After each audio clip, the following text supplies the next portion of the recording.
Hello students, welcome to the English class for class 10th at Icon Prep School, Samastipur. Myself, Sanjeev Kumar. So today we will study our first poem from First Flight. The name of the poem is Dust of Snow, written by Robert Frost. Dust of Snow, written by Robert Frost.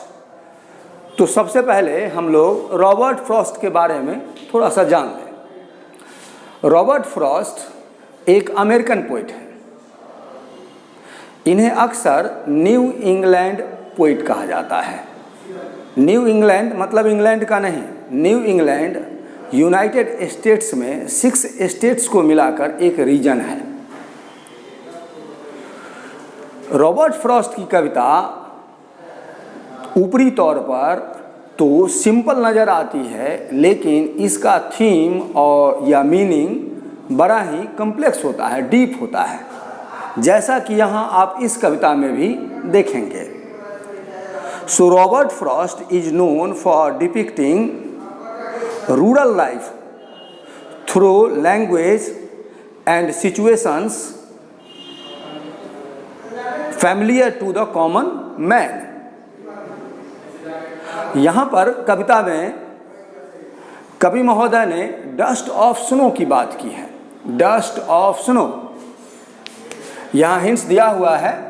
Dust of snow, dust का मतलब धूल नहीं है, dust का मतलब यहाँ है fine particles, fine particles of snow, अर्थात बर्फ के सूक्ष्म महीन सुंदर कण, मुलायम उसका जो पार्टिकल है वो dust of snow, fine particles of snow. Way मतलब तरीका, ढंग, क्रो कौआ। शुक डाउन, यहाँ देखिए शुक डाउन, शेक एक वर्ब होता है, शेक। शेक का अर्थ होता है to become dislodge and fall, सरलता से गिर जाना, सरलता से ढह जाना। जब कौआ का मूवमेंट होता है तो उस पेड़ पर जो बर्फ जमी हुई है वह सरलता से नीचे गिर जाती है। और सेक का ही V2 होता है सुक, सेक सुक second, usually followed by down और ऑफ, सुक डाउन और सुक ऑफ, सरलता से गिर जाना या ढह जाना। Dust of snow, fine particles of snow. Hemlock tree, hemlock tree, A poisonous tree. Mood चित्तवृत्ति, मिजाज। एंड रू मीन्स पछतावा करना, दुखी होना। तो आते हैं अब कविता पे, पोएम पे।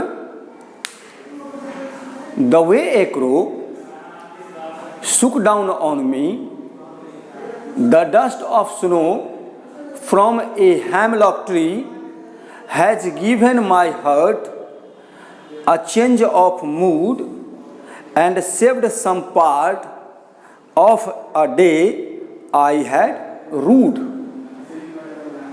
पोइट कहते हैं कि जिस तरह से एक कौवे ने मेरे ऊपर fine particles of snow, dust of snow, सरलता से गिराई।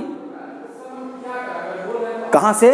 फ्रॉम ए हेमलॉक ट्री, अर्थात इस हेमलॉक ट्री पर बैठे हुए एक कौवे ने बड़ी सरलता से कवि के ऊपर डस्ट ऑफ स्नो गिरा दी, झाड़ दी। और उससे हुआ क्या?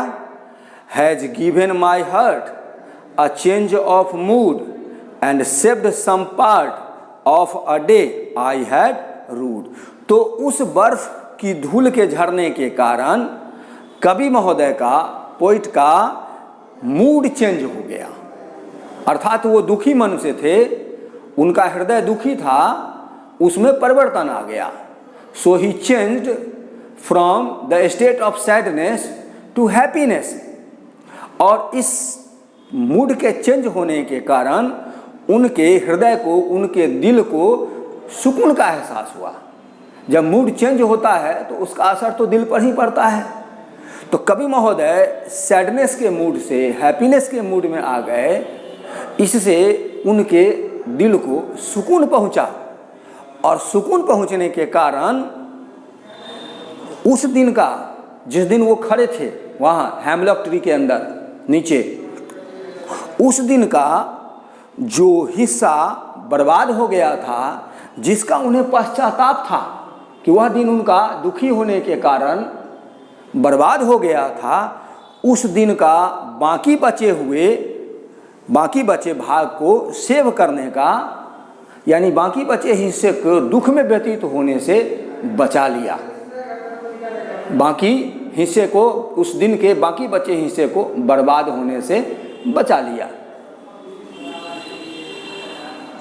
तो हम ये देखेंगे कि यहाँ पर कवि कहना क्या चाहते हैं।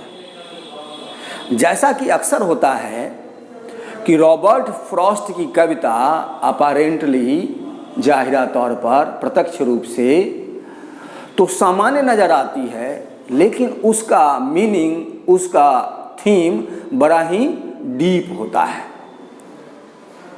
यहाँ पर भी कवि महोदय कि ये कविता बड़ी ही छोटी और सिंपल है। Small, it's a very small and simple poem, but has a deep meaning. इस कविता में कवि महोदय ने प्रकृति के सौंदर्य के सिद्धांत की व्याख्या की है। The poet has describes here the principle of beauty in nature. He shows that he has experienced that every object of nature has a healing property inherent in it. He also shows that, so this poem also shows that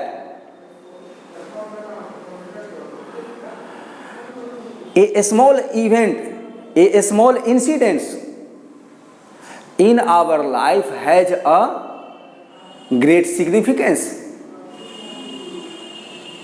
आप देखिए कि इस कविता में कवि महोदय ने क्या कहा है। ऐसा प्रतीत होता है जैसे कवि महोदय किसी दिन बड़े दुखी थे और उस घटना को, उस दुखी दिन वाले घटना को वो रिकाउंट कर रहे हैं, याद कर रहे हैं। कवि महोदय किसी दिन किसी कारणवश बड़े दुखी थे। दुखी वन से वह यूं ही विचरण कर रहे थे, और विचरते विचरते वह किसी हेमलॉक ट्री की छांव में चले जाते हैं। हेमलॉक ट्री जो सिंबॉलिक है, हेमलॉक ट्री जो सिंबल है प्रोटेक्शन का, प्रोटेक्शन, लॉन्गेविटी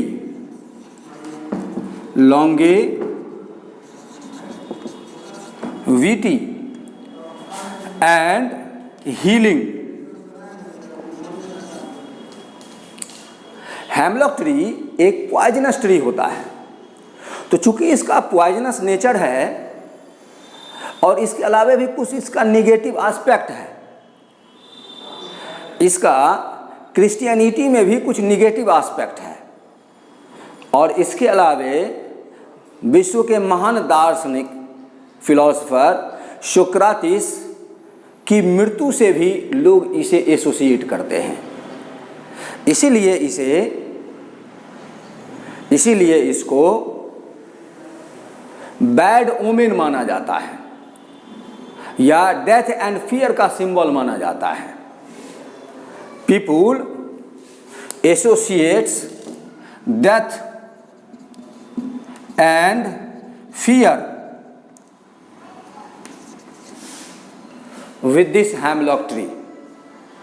लेकिन यह जो हेमलॉक ट्री होता है, वास्तव में यह प्रोटेक्शन, हीलिंग और लॉन्गेविटी को रिप्रेजेंट करता है, जैसा कि कवि महोदय ने भी यहाँ दिखाया है। अगर आप हेमलॉक ट्री से परिचित होंगे तो आप जानते होंगे कि अगर किसी जंगल में एक भी हेमलॉक ट्री पाया जाता है तो वह क्षेत्र, वह पूरा जंगल स्टे के लिए सबसे कूलेस्ट प्लेस माना जाता है।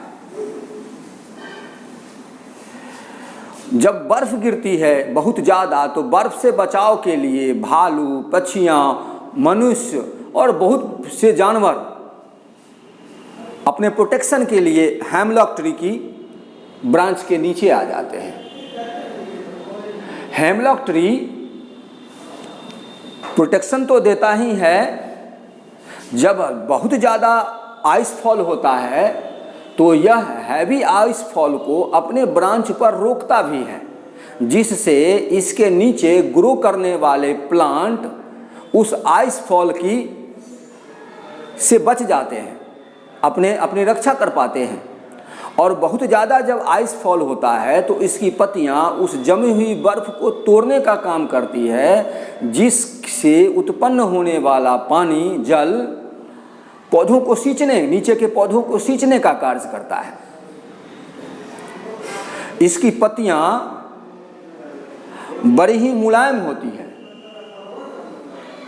90 के दशक में किडनी, लोअर बैक पेन और भी बहुत सारी बीमारियों के इलाज के लिए इसके कोन्स का प्रयोग होता था। Hemlock tree generally cones produce करता है, शंकु। इसमें फ्लावर्स नहीं ही लगते हैं यदा कदा। इसकी बहुत सारी स्पीसीज हैं, सामान्यतः इसमें कोन्स उत्पन्न होते हैं। और इसका जो यंग कोन्स होता है वो विटामिन सी का भरपूर स्रोत होता है। आपको पता होगा कि विटामिन सी हीलिंग के लिए बेहतर न्यूट्रिएंट माना जाता है। घाव वगैरह भरने में विटामिन सी की बहुत भूमिका है। इसलिए इससे 90s के दशक में बहुत सारे मेडिसिन बनाए जाते थे जो किडनी के इलाज में, लोअर बैक पेन के इलाज में इसका इस्तेमाल होता था। इसका जो बार्क होता है, इसके ट्री का जो बार्क होता है वो इतना सॉफ्ट होता है कि ये सुपर्ब स्टे अवेलेबल कराता है ट्रैवलर्स के लिए। अगर यह पेड़ डेड हो जाए तो उसमें जो मशरूम ग्रो करता है उसका भी मेडिसिनल यूज है, मरने के बाद भी यह काम आता है। ये जो हेमलॉक ट्री है सामान्यतया यह 500 से 600 साल तक इसकी आयु होती है और 270 से 80 फीट तक इसकी ऊंचाई होती है। इसके अंदर जो यंग हेमलॉक ट्री उत्पन्न होते हैं उसको ग्रो करने का यह पूरा मौका देता है। उसको अगर डिस्टर्ब न किया जाए तो वो खूब ग्रो करता है। यह अपनी छांव में दूसरे पेड़ों को और भी दूसरे पेड़ों को बढ़ने का पूरा मौका अवेलेबल कराता है और जल का भी प्रबंध करता है। आपको मैंने पहले बताया। सामान्यतया अगर इसको मौका मिले तो यह 500 से 600 साल तक इसकी आयु होती है और अगर फेवरेबल कंडीशन मिले, नेचुरल सराउंडिंग अगर इसको मिले तो यह इसकी आयु 1000 साल तक होती है, 1000 साल की होती है। तो सामान्यतया ये hemlock tree protection, longevity and healing को रिप्रेजेंट करता है, हीलिंग का सिंबल है। लेकिन इसके कुछ निगेटिव एस्पेक्ट्स हैं क्रिश्चियनिटी में भी, और महान दार्शनिक सुक्रातिस की मृत्यु से भी इसका संबंध है। और इसकी यह चूँकि पॉइजनस इन नेचर होता है इसीलिए लोग इसे डेथ और फियर से जोड़ते हैं। दूसरा जो सिंबल है वो है क्रो। क्रो सामान्यतया बैड लक को सिंबलाइज करता है। लेकिन कवि महोदय ने बड़ी सरलता से, बड़ी सुगमता से यहाँ बताया है कि every object of nature has a healing property inherent in it. एक सामान्य सी घटना है जिसका कवि महोदय के मूड में परिवर्तन होने का बड़ा गहरा प्रभाव पड़ता है। आप देखिए कि कवि महोदय एक स्मॉल सिंपल इंसिडेंट को याद करते हैं कि एक दिन उनका मूड दुखी था, वो सैड थे। He was very sad and depressed and absorbed in his thought, absorbed in his thoughts. Somehow he happened to be standing under a hemlock tree। किसी तरह वह टहलते टहलते एक हेमलॉक ट्री की छांव के नीचे चले जाते हैं। आपको बताया मैंने कि इसकी हीलिंग प्रॉपर्टी है। जब वह हेमलॉक ट्री के नीचे खड़े होते हैं तो उस हेमलॉक ट्री के ऊपर उसकी डाल पर एक क्रो बैठा हुआ है। तो जब पेड़ के नीचे कोई हो, ऐसे भी कौवा अगर पेड़ पे बैठा हुआ है तो उसमें तो हल्का मूवमेंट होगा ही, और अगर पेड़ के नीचे कोई खड़ा हो तो सामान्य तौर पर उसमें मूवमेंट होगा। तो जब हेमलॉक ट्री के नीचे पोएट खड़े हैं और ऊपर कौवा है तो उसमें मूवमेंट हुआ, और उस मूवमेंट के कारण सरलता से बर्फ झरझर कर पोएट के ऊपर गिरने लगती है। और वह जब बर्फ गिरता है तो उसे कवि महोदय का मूड जो दुखी था वो मूड हल्का सूत्र हो जाता है, रिफ्रेश हो जाता है उनका मूड। और रिफ्रेश होने के कारण जो दिन उन्हें बर्बाद कर दिया था, उस एक दिन का जो बहुत सारा हिस्सा वो खो चुके थे दुखी होने के कारण, उस दिन का बाकी हिस्सा वो बच जाता है। So the poet has shows that even a small incident in our life has a great significance in future। Poet has expressed that every object has a nature, every object of nature has a healing property inherent in it। अब आते हैं हम लोग poetic device देख लेते हैं। आप देखिए सबसे पहले राइम स्कीम, राइम स्कीम। आप देखिए यहां पे मी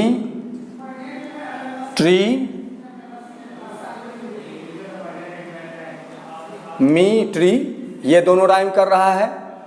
snow, be sorry crow, snow, me tree. तो यहां पर इसका राइम स्कीम है ए बी। क्रो और सुनो लास्ट में राइम कर रहा है, मी और ट्री लास्ट में राइम कर रहा है। तो ये हो गया ए बी यानी ए बी। यहां देखिए hurt, C, apart, C, mood, D और रूड, डी। यानी इसका राइम है सी डी। दूसरा पोएटिक डिवाइस है अलिटरेशन।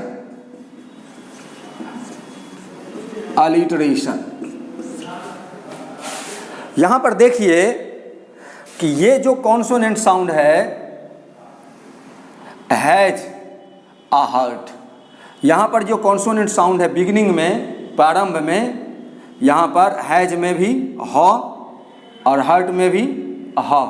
और यहां पर देखिए सेव्ड सम, यहाँ पर भी सॉ कॉन्सोनेंट साउंड और सॉ कॉन्सोनेंट साउंड, यहाँ पर भी ह कॉन्सोनेंट साउंड और ह कॉन्सोनेंट साउंड, और यहाँ पर भी सॉ कॉन्सोनेंट साउंड और सॉ कॉन्सोनेंट साउंड। दोनों एक ही लाइन में,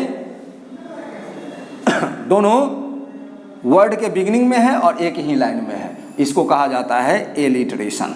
ये एलिटरेशन का एग्जाम्पल है हैज गिवन माई हर्ट, ह और ह, सेव्ड सम, सॉ और सॉ। तो मैं समझता हूं कि आपने पोएम अच्छी तरह से समझ लिया होगा। नेक्स्ट चैप्टर हम लोग अगले दिन देखेंगे। Thank you.